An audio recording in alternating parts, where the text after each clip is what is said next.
Hello. Today we're talking about the Unit 3 sample work. And remember, sample work in math is just basically like a review before you take your test. So this is a really great review for your upcoming test. All right. The first question, what is 0.55 written as a simplified fraction? Well, here's what we can do. And it doesn't say that it's repeating. That's important. If it was repeating, it would say like 0.05 with a line over it, or it would just keep saying 55 and then it would have a dot at the end. This is not repeating. This actually ends. It terminates. So we're going to take the 55 and we're going to put it over 100 because this is in the 100ths place. Now remember decimal places? I always think about it like how many zeros there are. So in the 10th place, if you think about the number 10, there's 1 0. In the hundredths, if you think about the number 100, there's 2 zeros. In the thousandths, there's 3 zeros. So that's kind of a decimal place reminder. If you have 2 decimals, that's 2 zeros. So that's like the 100th place. So we're going to put it over 100 and then we're going to simplify. Now to simplify, you have to reduce your fraction, which means divide the top and the bottom by the same thing. Some of you might be able to identify that they share a common factor of 5, and you might be able to do it like that. If it does not obviously jump out at you, don't worry, you can use your calculator. This is what I tend to do. I would do 55 divided by 100. And at first it tells me 0.55, which we know is our decimal, but we want that as a simplified fraction. So hit this blue fraction button, and that is the reduced form, 11 over 20. So the most simplified version of this decimal is 11 over 20. Now, if it was a repeating decimal, I know I'm getting a little bit off track here, but you guys need to know this as well. If it was 0.5 repeating, we don't put it over 10, 100, or 1,000 or whatever. We actually put it over 9. So if it's one repeating decimal, we would put it over a 1/9. If you had 2 repeating decimals, you would put it over 99. And there's a whole explanation for that, but for right now, I'm just going to tell you. If it's a terminating decimal, you see how many decimals there are, and you put it over that many zeros. So 100, 1,000, tens, however many zeros.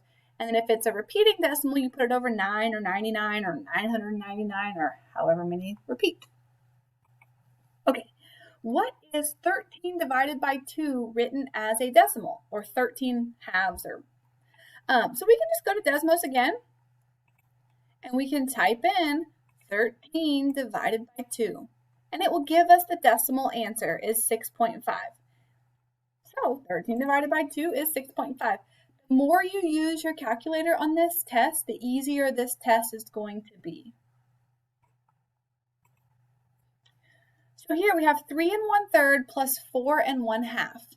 Now you don't type these kind of fractions into Desmos. It won't work. So you either need to convert them to improper fractions, which is what I like to do. And remember to do that, you multiply the denominator times the big number and add in the top number. So 3 times 3 is 9, plus 1 is 10, and the denominator stays the same.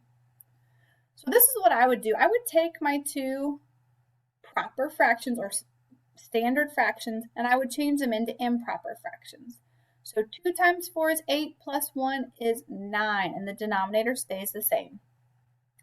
So if I have 10 thirds plus 9 halves, you could get common denominators and add it by hand, or you could go to your calculator and type in, remember when we use our calculator, we put it in parentheses, 10 divided by 3 is 10 thirds, and we are adding, let's see, I already forgot, 9 halves, or 9 over 2. So again, in parentheses, 9 divided by 2. As long as you use those parentheses for each fraction, you will get the correct answer. Now, if they wanted the decimal answer, there it is. But if they wanted the fraction answer, you would go over here and hit this blue fraction button, and it is 47 over 6. So this equals 47 over 6. There's a chance, though, that it's not written as an improper fraction. If it's multiple choice and it's not written as an improper fraction, then you need to know how to convert that back to standard to a standard fraction or a proper fraction. And the way you do that is you divide. You ask yourselves, how many times does 6 go into 47? And if you're not quite sure, you can kind of get in the calculator to give yourself an idea of where to start. So 6 divided by 47. Oops, I wrote that backwards. Wait. 47 divided by 6. So it goes in 7 times. We're just looking at the whole number just to give us an idea of how many times it goes in. So 6 goes into 47 7 times, and 6 times 7 is 42. And then we subtract and get our remainder. Our remainder is 5. So if you want to rewrite this, it would be 7. The whole number comes from the top. And then the remainder is the numerator, and the denominator stays the same.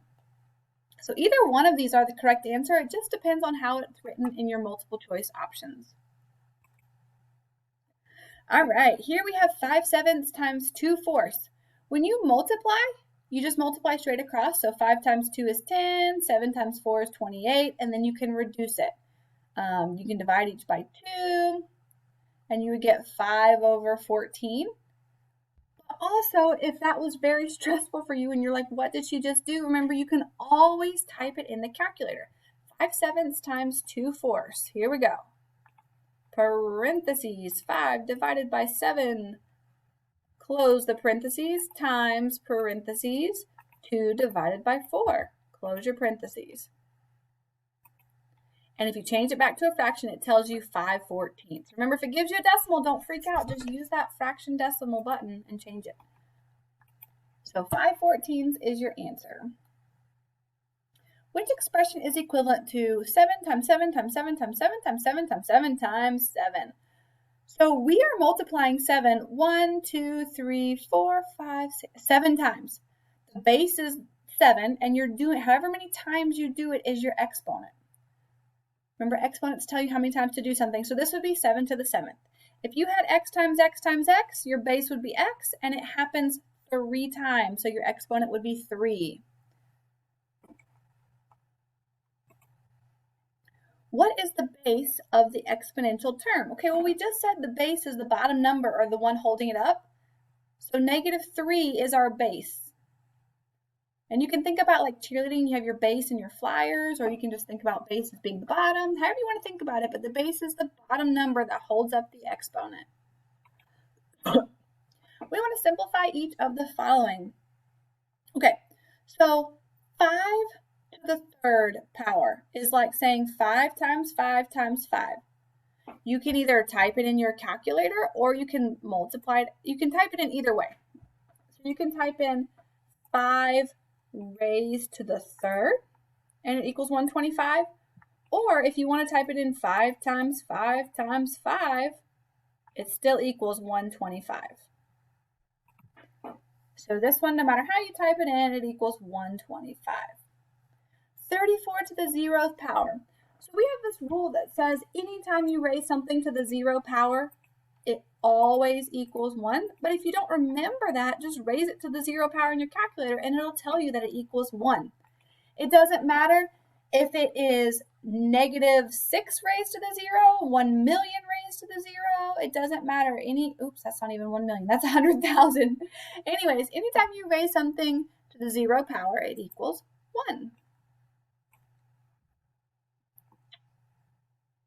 Actually, this bothers me. I want to double check this. This might equal -1.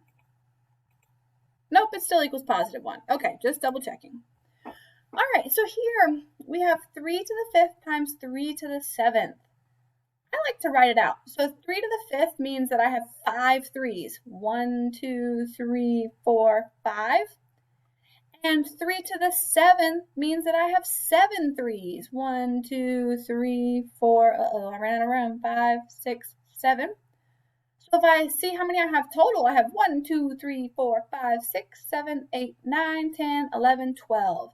I have 3 to the 12th power. Now, of course, you don't have to write all that out if you don't want to. The shortcut, if you can remember, is when you multiply with the same base, the base stays the same, and you add your exponents. So either way you want to do that, you should end up with 3 to the 12th. All right, and then we have 6 to the negative fourth. An exponent tells us how many times to do something, and we can't do something negative times. So we have to change that to a positive exponent. And remember, the way we do it is we move it. Right now, it's not a fraction yet, so I'm going to make it a fraction by putting a 1 on the bottom. And then I'm going to move it. Since 6 to the negative fourth is in the top, I'm going to move it down to the bottom. And when I move it to the bottom, it becomes positive. So I'm going to just kind of flip that fraction. And then I'm going to go ahead and figure out, you may leave it like that. That might be the answer. Or they may multiply it out. So if they did 6 to the fourth, let's see. 6 raised to the fourth is 1296. So it may look like 1 over 1,296. I'm not exactly sure how it's going to look on your test, but, and you know what's cool, y'all? If it's a number here and not an X, you can even type that in your calculator. So let's see. If you did 6 raised to the negative 4, oh, it didn't work. Let's see. Maybe this won't work. Oh yeah, it does work. That is the answer. I just have to change it back to a fraction. There it is. 1 over 1,296. I forgot that I had to change it back. So if it's a number, you can type it in your calculator to get the answer. But if it's like an X to the negative third or something, then you do have to rewrite that on the bottom and make it positive. And that's it. Okay, look on your sample work. Make sure you're using it as a review for your test.